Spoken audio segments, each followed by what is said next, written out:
This is perhaps the most special Nobel Prize in chemistry ever. This scientist is just on his own. It solved the serious problems faced by thousands of years. Not only can humans continue to reproduce, it has also shaped the world we live in today. But when he was receiving the award, even protesting the award, this is the most talented but tragic scientist in history. Fritz Haber. Time returns to the mid-19th century. The bird-dropping trade was popular around the world at that time.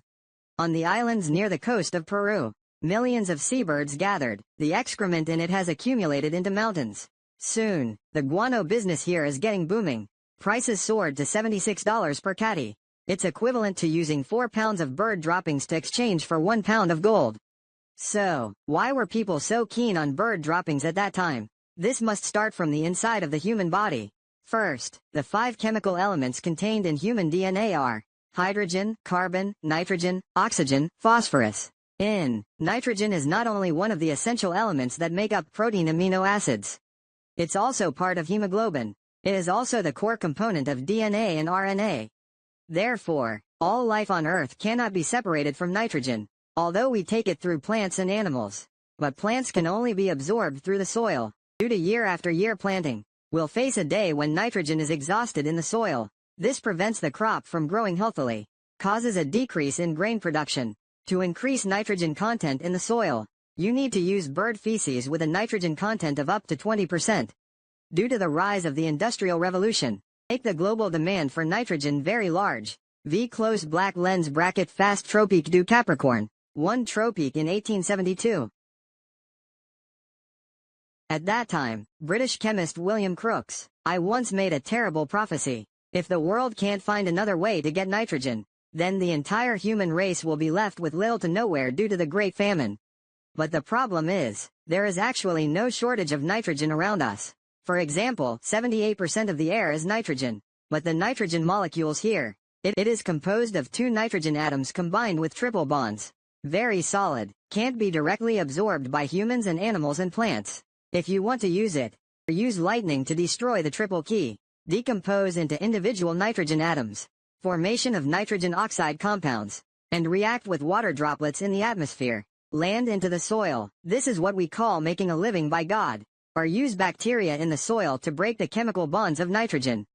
But this cannot produce nitrogen compounds on a large scale. Then, chemists are constantly looking for ways to convert nitrogen into available. A lot of experiments were carried out. Finally, in 1904, German chemist Fritz Haber, an efficient method was discovered in an experiment. He first put a small piece of osmium into the pressure vessel. Then nitrogen and hydrogen are heated under pressure. Under such extreme conditions, Haber discovered nitrogen gas using osmium sheet as catalyst. The third bond will break, binding with hydrogen atoms. For the first time, humans synthesize ammonia in the laboratory. After BASF, the largest chemical company in Germany, commercialize Haber's craftsmanship. So far, the invention of nitrogen fertilizer has brought mankind into a new era. Not only quadrupled the output of grain, feeds billions of people, and in the next 100 years, 701 Earth's population soared by 4 billion people.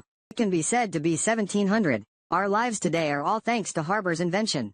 Why is this great achievement, but isn't welcomed at the Nobel Prize ceremony? In fact, all this comes down to World War I. When the war breaks out, Haber volunteered to join the army. But unlike pacifists like Einstein, Haber is an extreme patriot, and his purpose of joining the army, I hope to use my talents, go and help his motherland win. Months after the war broke out, the German army quickly ran out of explosives.